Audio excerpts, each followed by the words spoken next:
Good evening, Burnley fans, especially your night owls out there. I'm recording this late on Wednesday night, and anyone who wishes to watch will probably see this during the day on Thursday. But I just wanted to come and share my thoughts with you before the game with Crystal Palace on Saturday, as I feel like my thoughts are clear and concise in my brain, and if I sleep on them, I might not be able to convey them as clearly to you if I leave it to later. So we're here now, and as I say, Burnley to Crystal Palace on Saturday at 3 o'clock. And it's just typical that Burnley should bump into a team who are likely to experience the upsurge and a natural bounce of enthusiasm and a keenness to make an impression under the new manager at a time when our confidence, identity, and belief in ourselves as a playing staff, as a manager and Vincent Company, and as a fan base in general are Burnley on the floor. But Crystal Palace will be keen to impress their new boss.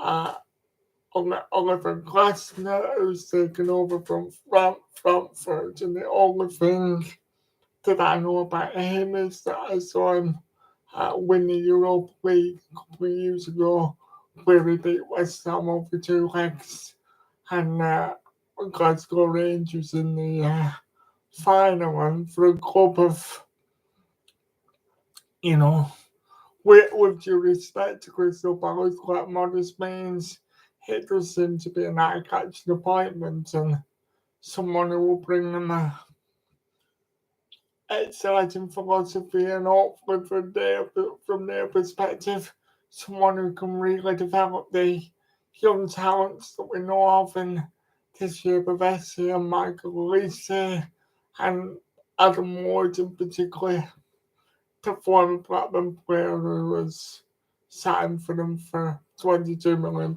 and someone who seems to be a very cultured footballer and possesses a lot of composure and calmness when he's on the ball. A number six, but a number six that's capable of playing forward passes and to penetrate the ball into progressive and attacking areas of the pitch. But anyway, that's enough from me about Crystal Palace for now. From a Burnley perspective, it's a case of how can we bounce back? Not so much to turn the season around because we all realistically accept that a relegation is on the cards and probably at this stage unavoidable. But can we at least instill some pride in the badge? We know that we've had a decent performance at Man City, but for a couple of lapses of concentration. And we've been the better side at Anfield in the first half before the game got away from us.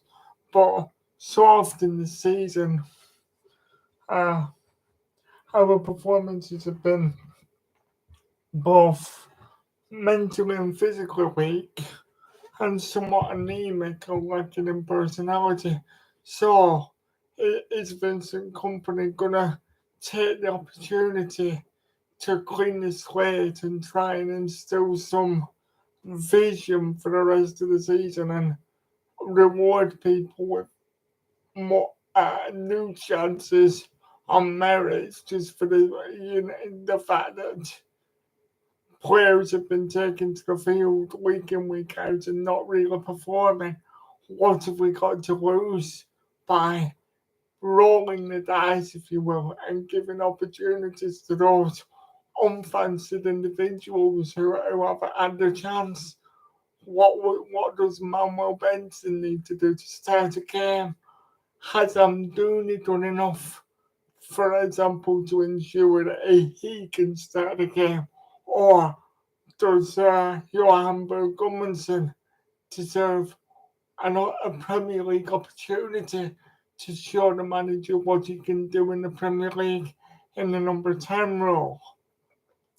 because he was very effective at large points in the Championship, not least in an away game at QPR that I remember being on Sky last season where he ran the game in that position because he's technically very astute and very creative, but doesn't have the legs and won't be afforded the time to get the ball out of his feet and cross the ball into the penalty area. But in the number 10 pocket, he can be nearer the goal and pick out his passes easier.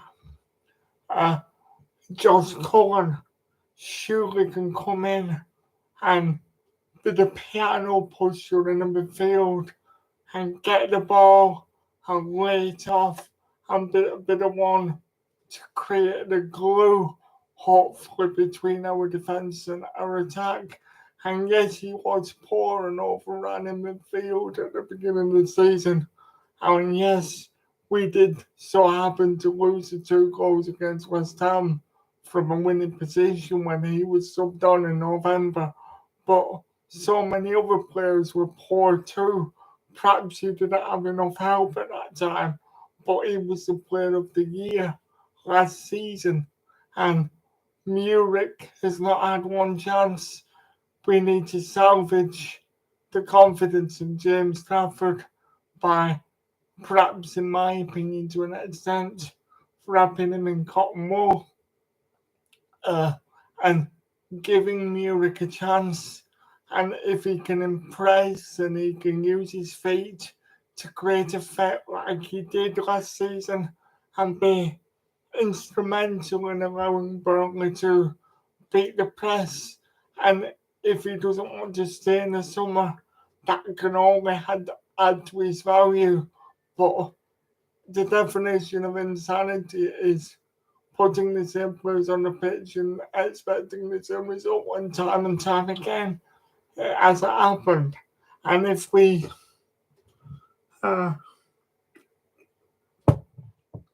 if we're able to cast our minds back to the game against Crystal Palace at Turf Moor, which I think was in November at some time, that was actually a really disappointing game to lose, but kind of an anomaly for a home game this season.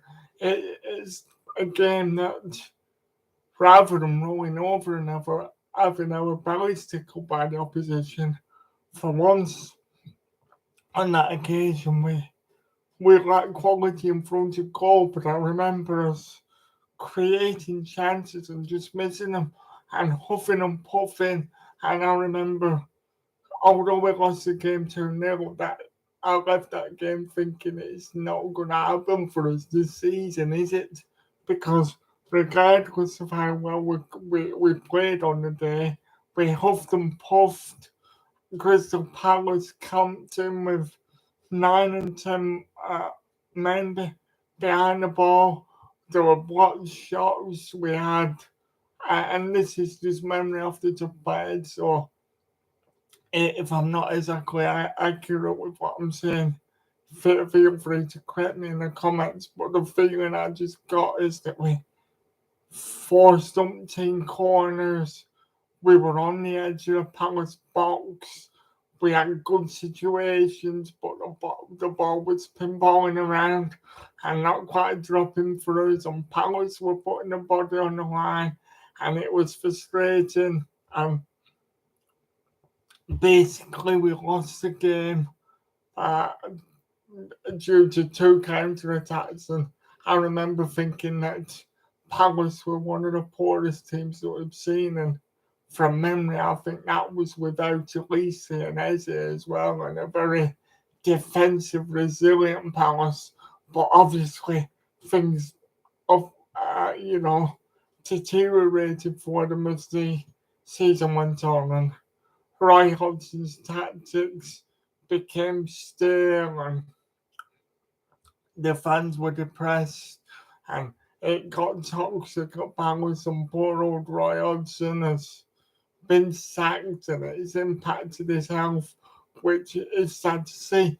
But it just goes to show that other teams, and this is not me, dictating either way. I've already said on this channel that I am still company, but it just shows that the other teams, it wouldn't be allowed to go wrong and drastically wrong for a full season because Crystal Palace, as it sits, are 11 points above us and still 4 points above safety. And with the points deductions for Everton and maybe Nottingham Forest and how poor Sheffield, Burnley, and Luton, relatively speaking, are, you would say that Crystal Palace are all already relatively safe and not in any imminent danger of relegation.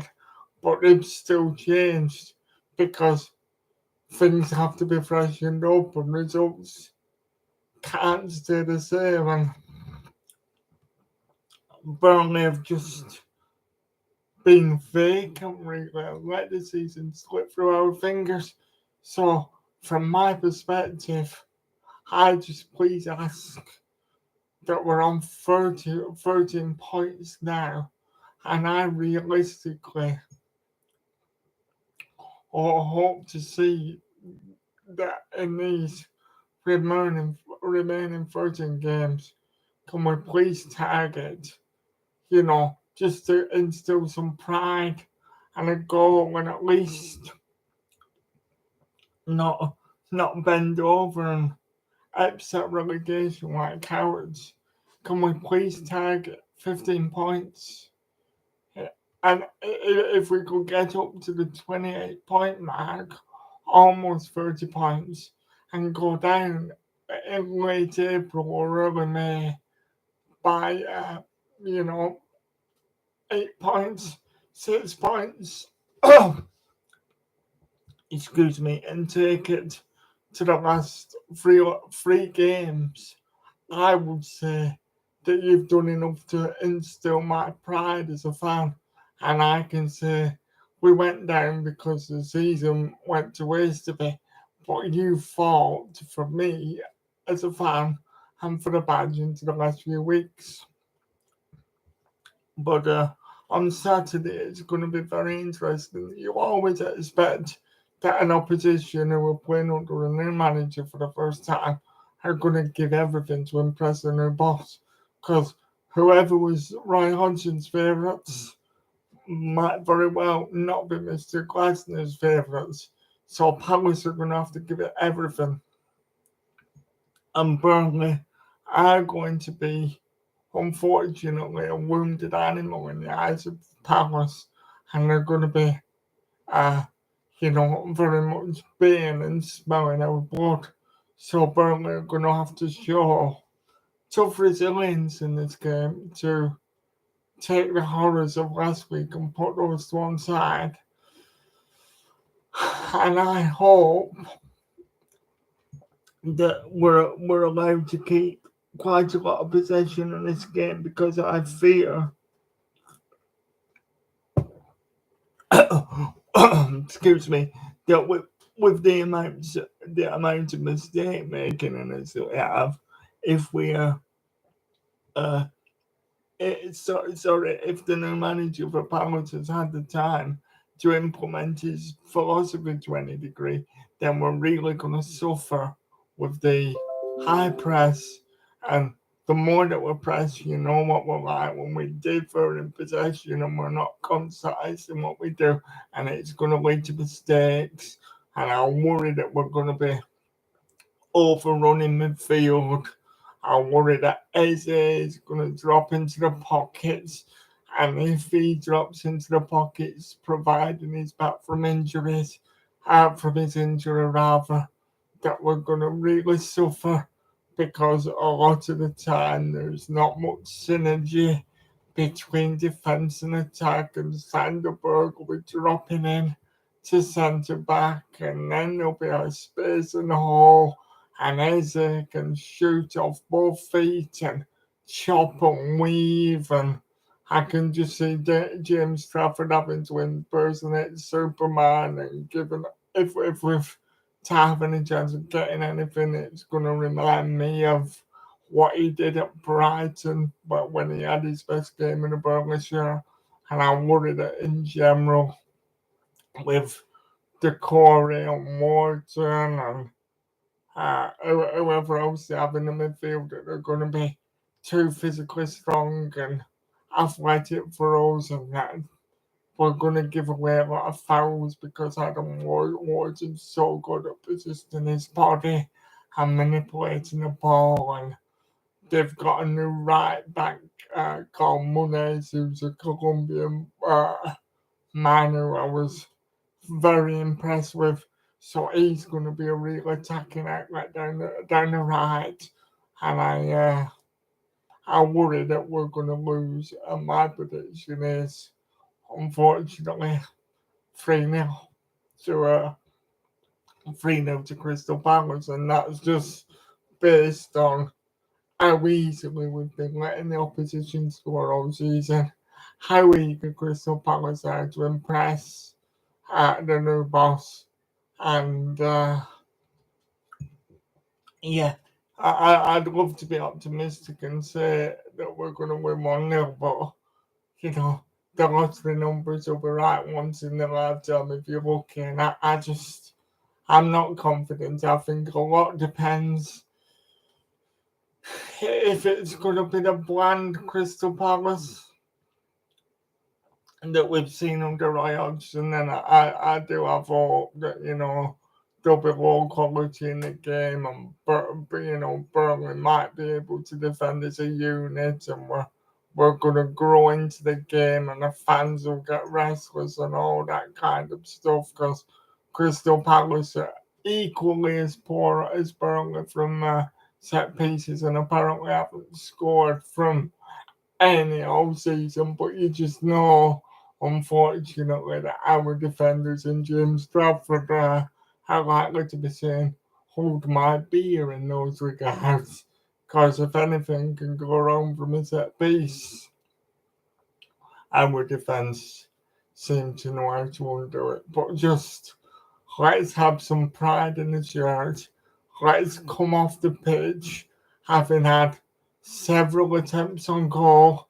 Let's get Sam Johnson to dirty his kit and, make sure that the goals that the opposition score are from real moments of quality.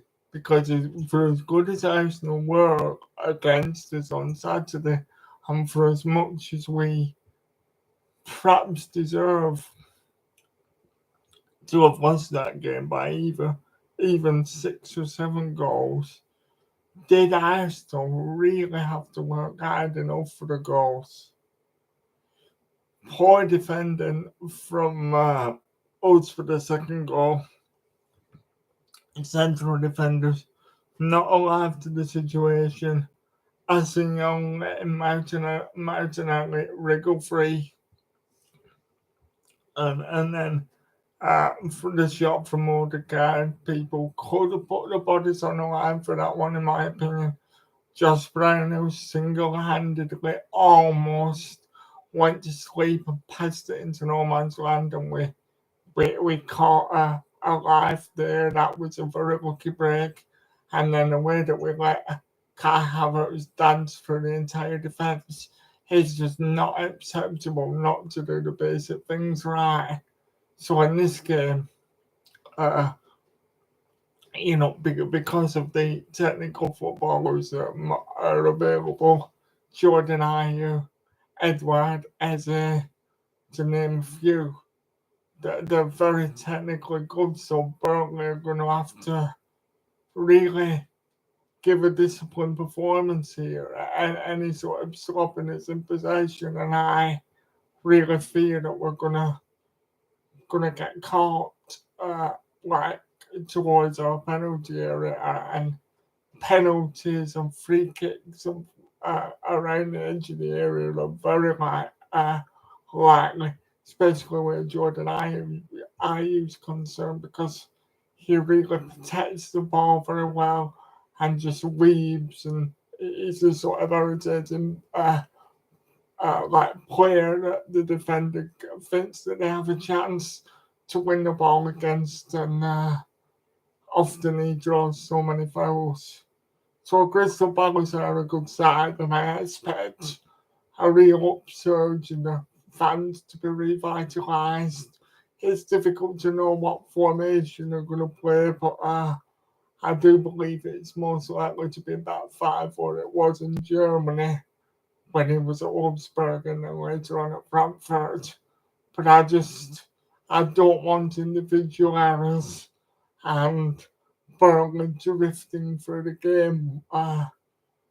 If we could be at 0-0 at half time, I'd be grateful for a clean sheet and something to build off because you don't know what can happen on a counter attack or, we scored a goal out of the blue from O'Shea when 9 out of 10 of our corners this season have all hit the first man. But all of a sudden, he cranes his neck, turns into a giraffe, and we equalise out of the blue. So it only takes a second to score a goal, and you don't know. But I'd be a fool to have any, massive optimism for the game, because time and time again we've seen the same players making the same mistakes. Vincent Company not changing anything. I'm putting the same players on the pitch and expecting different things. But sooner or later, is he going to be bold enough to give different people an option? And then at least we can say that we've tried everything at our disposal. Anyway, on that note, I'm out. Good night and thank you for watching. And please like, subscribe, and share. Subscribe to the channel and share the video around as widely as you can. And I'm getting a lot more enjoyment. I'm feeling a lot more confident and assured in what I'm saying on the channel this time. So I feel safe in saying that the content is going to become more polished, more regular, and that my skills are going to grow at doing this, alongside as the community that I endeavour to build grows, then my skills and accomplishment while I do it are going to grow with you. So, up the clarets and good night. I'll do a review shot after the game, but I'm also going to endeavour to bring a number of live commentary watch-alongs to the community over the weekend with possibly Arsenal and Newcastle on Saturday night. Good night. Thank you.